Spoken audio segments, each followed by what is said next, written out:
Bonjour à tous. Alors, on poursuit notre découverte de la barre de dessin et aujourd'hui on va passer aux autres objets, plus particulièrement le cadre de texte et les autres petites formes qu'on pourrait avoir dans cette barre d'outils dessin.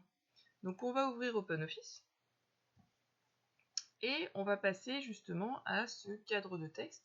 Le cadre de texte, c'est en appuyant sur le bouton texte une fois. Donc j'appuie une fois sur T, bouton gauche. J'ai le curseur qui se transforme en une petite croix et je vais tracer un cadre qui va s'entourer d'une fine ligne bleue dans lequel je vais pouvoir écrire. Donc par exemple, je vais taper cadre de texte essai. Je peux même aller à la ligne ceci est un cadre de texte. Voilà. Donc vous voyez que ça s'est écrit et que j'ai pu taper tranquillement dans le cadre. Donc là, je vais cliquer à l'intérieur et on a l'impression que c'est un texte normal. Mais il n'est pas normal puisque je peux, si je clique dessus une fois, le déplacer et le mettre où je veux. L'intérêt de ce genre d'objet, c'est que si à côté on met une image ou une photo, eh bien on peut donc placer son texte exactement où on veut, puisqu'il est considéré comme une image, ce cadre de texte. Voyez ? Donc, on peut tout à fait créer des cadres de texte, et vous voyez, quand j'enlève, on ne voit pas du tout que c'est un cadre de texte. On pense que c'est un texte qui a été écrit là, mais en fait non, c'est un cadre de texte. Ça sert à placer des textes à un endroit très précis. Ce texte-là, il va se comporter comme un texte normal. Pour le changer, le texte, il faut double-cliquer sur le texte. Et là, je peux tout à fait... là, je vais centrer le texte, par exemple, et le mettre en gras. Donc, je sélectionne, je vais centrer le texte et le mettre en gras. Vous voyez que le texte a été modifié. Sinon, c'est une image, un dessin comme les autres. C'est-à-dire que je peux le déplacer, comme ceci. Je peux tout à fait agrandir le cadre de texte, mais vous verrez que ça n'agrandit pas le texte en lui-même, hein, ça n'agrandit que le cadre. Et donc, par contre, on peut utiliser, si vous regardez en haut, la barre d'outils pour ajouter, par exemple, un remplissage. Comme pour toutes les autres formes, je peux cliquer sur, par exemple, dégradé, et je vais utiliser un petit dégradé sur mon cadre de texte. Là, par contre, quand je vais modifier mon cadre, le remplissage va s'adapter. De la même façon, je peux ajouter un cadre autour. Donc si par exemple je vais faire un trait en continu, plus grand, si je le mets en orange, voilà.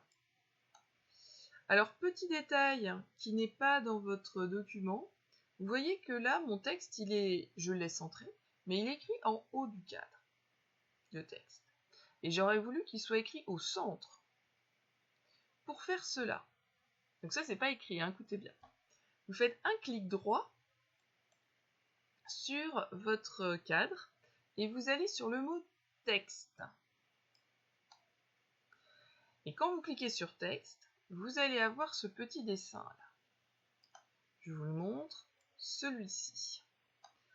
On voit un rectangle et on voit qu'il y a un petit point noir sur le rond qui est au centre du côté supérieur. Ça montre là où ça écrit. C'est-à-dire que vous voyez que là, mon texte, il est centré en haut. Si je veux qu'il soit centré au milieu, au centre, j'appuie là et je vais faire OK. Et vous voyez que mon cadre de texte est automatiquement mis au centre de mon cadre de texte.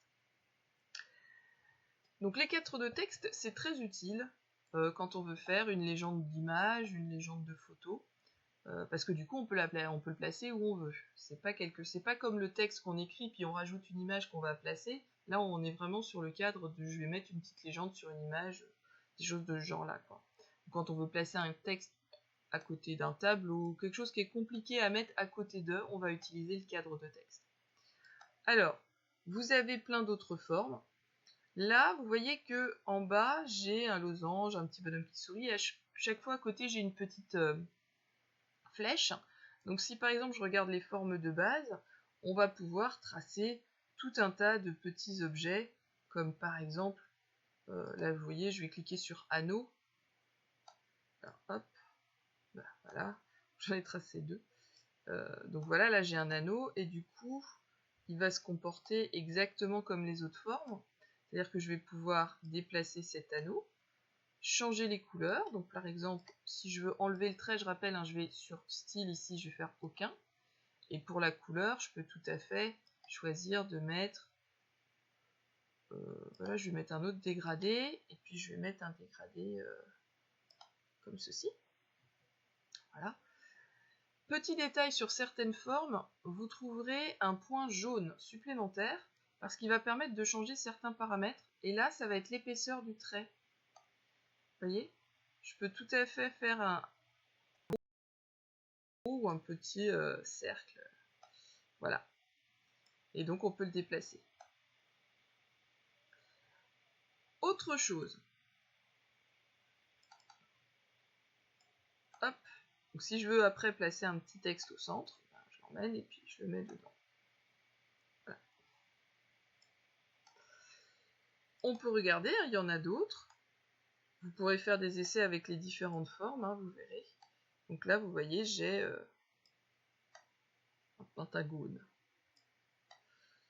Voilà, on en a tout un tas. Alors, je vais vous en montrer un qui peut être rigolo. Vous avez la petite note avec le côté du papier soulevé. On peut faire un papier soulevé plus ou moins grand. Hein. Vous pouvez tout à fait changer la couleur et mettre pour faire comme un petit papier jaune, un petit post-it. Voilà. Alors, petit détail, on peut écrire dans le post-it. Enfin, on peut écrire dans les formes en fait, mais c'est pas très visible. Je vous montre. Si je clique une fois, il se comporte comme une image et on voit bien qu'il y a les petits carrés autour et donc je peux le déplacer. Si je veux écrire dedans, je vais double-cliquer sur la forme et on a l'impression qu'il ne se passe rien du tout. Mais en fait, quand je vais taper mon texte, donc là je vais l'appeler post-it, je peux le centrer et voilà. J'ai écrit un texte sur ma forme. Je peux le faire sur n'importe quelle forme.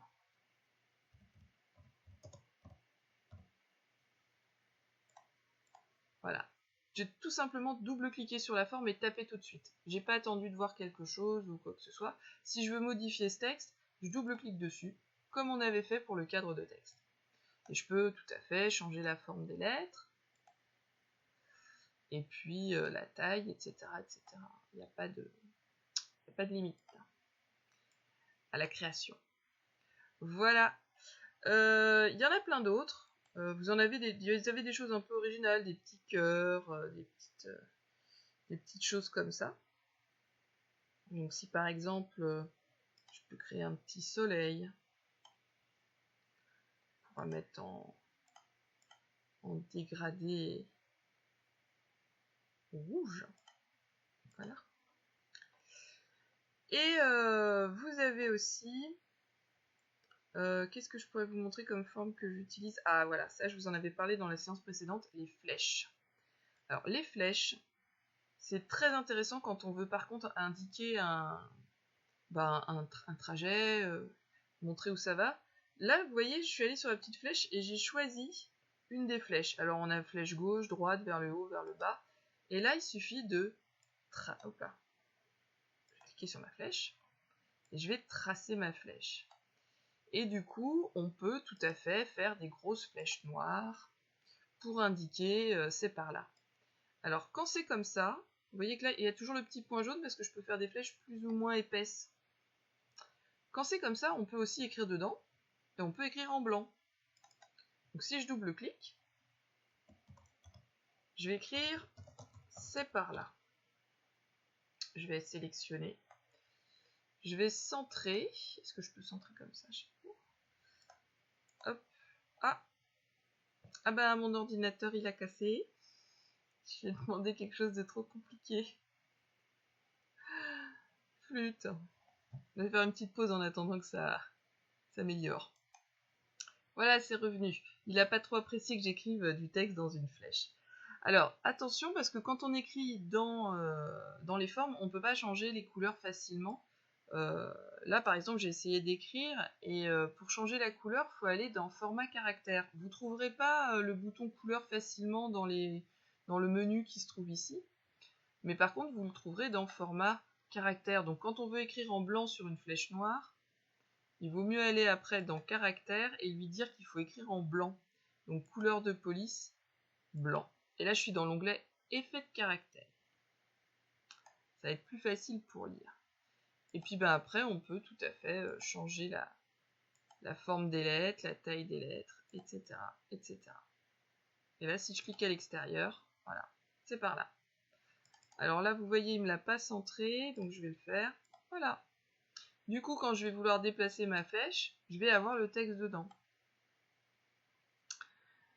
Donc, je récapitule, en tout cas pour cette partie-là. Quand on veut tracer une forme, on clique dessus. Quand il y a des petites flèches noires au bout, ça veut dire qu'il y a plusieurs types de formes. Et donc après, il suffit de tracer la forme, de choisir sa couleur, le type de trait. Et si on veut écrire dedans, on double-clique sur la forme et on tape. Dernier point, vous avez aussi tout un tas d'autres formes, type les légendes, quand vous voulez faire parler quelqu'un. Vous avez aussi des bulles. Ça c'est rigolo à mettre sur les photos. Vous voyez, une petite bulle. Donc pareil, le petit point jaune qui vous permet d'ajuster. Et évidemment, on peut écrire dedans. Donc je double-clique. Et vous voyez que là, pour les bulles, c'est pré-programmé, ça écrit normalement à l'intérieur. Coucou. Comment ça va? Voilà. N'hésitez pas à modifier la forme des lettres. Vous avez tout un tas de...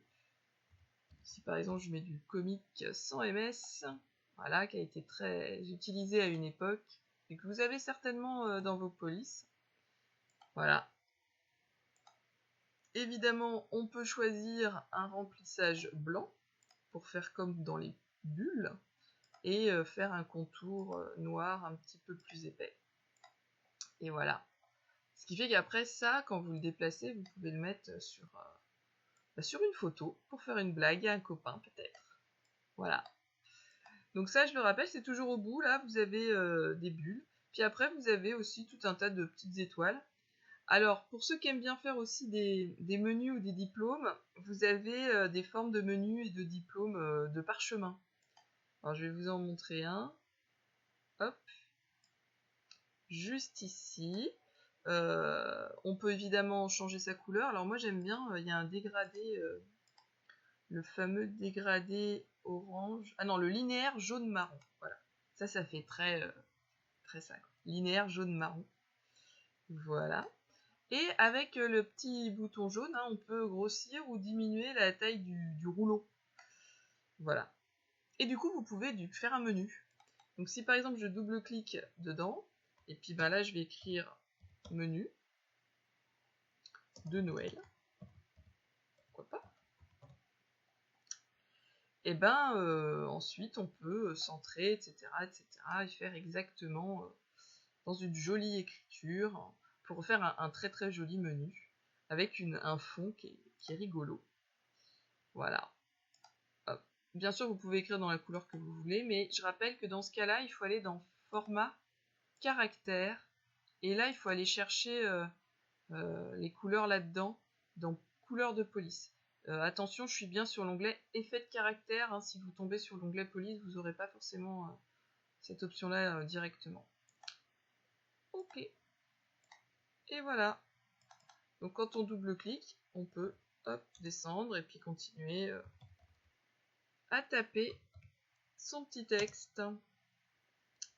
Voilà, c'est fini pour aujourd'hui. Donc n'hésitez pas à faire plein de petits dessins, plein de petits textes, plein de petites choses. Là, on est vraiment sur des formes que l'on peut...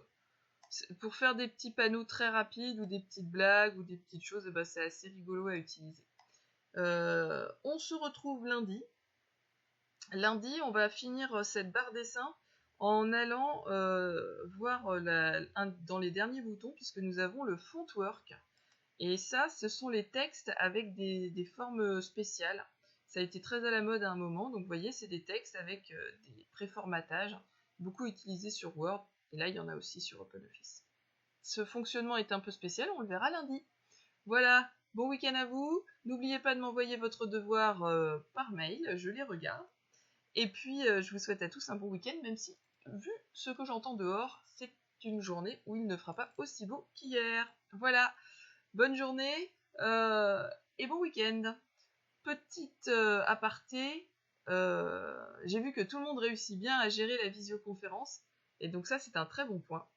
Et du coup, pour la semaine prochaine, on essaiera justement de montrer comment on fabrique ces petits menus ensemble, et je vous demanderai de montrer à tous comment ça fonctionne chez vous. Donc préparez-vous, si vous voulez être au top, je vous demande de préparer une petite forme que vous présenterez via la visioconférence au groupe. Voilà, bonne journée à vous, bon week-end, et à la semaine prochaine.